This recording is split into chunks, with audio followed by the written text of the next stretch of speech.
Hello everyone, আজ দেখো তোমাদের সঙ্গে শেয়ার করব নতুন স্টাইলে চিকেন রেসিপি। এটা ছিল দেশি মুরগি।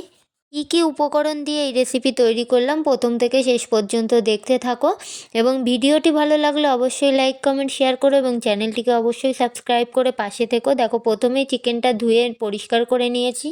এরপর একটা প্লেটে নিয়ে নিলাম আদা রসুন পেঁয়াজ কুচি এবং সঙ্গে ধনিয়া ও জিরা, তার সঙ্গে শুকনো লঙ্কা।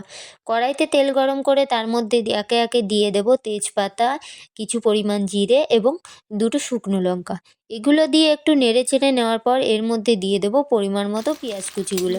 এই পেঁয়াজ কুচিগুলো আগেই আমি রেডি করে রেখেছিলাম, সেগুলোই দিয়ে দিলাম। দিয়ে ভালো করে নেড়ে চেড়ে এগুলোই ভেজে নেব এবং এর মধ্যে দিয়ে দিয়েছিলাম পরিমাণ মতো লবণ এবং হলুদ। পেঁয়াজগুলো একটু লাল লাল হয়ে আসলে এর মধ্যে দিয়ে দেবো পেস্ট করে রাখা মশলা। এই মশলাগুলো দিয়ে ভালো করে একটু কষিয়ে নেব, কারণ মশলাটা ভালো করে আমার কষিয়ে নিতে হবে। এবং কষিয়ে নেওয়ার পর এর মধ্যে দিয়ে দিলাম আগে থেকে কেটে রাখা আলুর টুকরোগুলো। আলুগুলো একটু বেশি নিয়েছিলাম। দেখো, আলুর টুকরোগুলো দিয়ে এগুলো ভালো করে মশলাটা এবং আলুটা ভালো করে কষিয়ে নেব।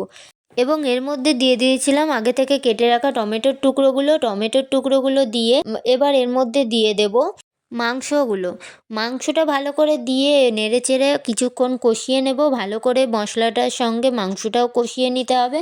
তোমরা বাড়িতে অবশ্যই এইভাবে একবার ট্রাই করে দেখো। আর কে কে দেশি মুরগি খেতে ভালোবাসো অবশ্যই কমেন্ট করে জানিও। দেখো, আমাদের মাংসটা কষানো হয়ে গেছে। এবার এর মধ্যে দিয়ে দিয়েছি পরিমাণ মতো জল দিয়ে কিছুক্ষণ রান্না করে নেব। ভিডিওটি ভালো লাগলে অবশ্যই লাইক কমেন্ট শেয়ার করো এবং চ্যানেলটিকে সাবস্ক্রাইব করে পাশে থেকো। নামানোর আগে এর মধ্যে দিয়ে দিয়েছিলাম গরম মশলা পেস্ট করে, যেটা আরও মাংসটাকে টেস্টি করেছিল, এবং এর উপরে দিয়ে দিয়েছিলাম ধনিয়া পাতা। চিকেনটা পুরোপুরি রেডি হয়ে গেছে। আজকের ভিডিওটি এই পর্যন্ত। সকলে ভালো থেকো, সুস্থ থেকো এবং সাবস্ক্রাইব করে চ্যানেলটির পাশে থেকো। নতুন নতুন ভিডিও পাওয়ার জন্য অবশ্যই চ্যানেলটিকে সাবস্ক্রাইব করো। বাড়িতে অবশ্যই এইভাবে একবার ট্রাই করো চিকেন রান্না।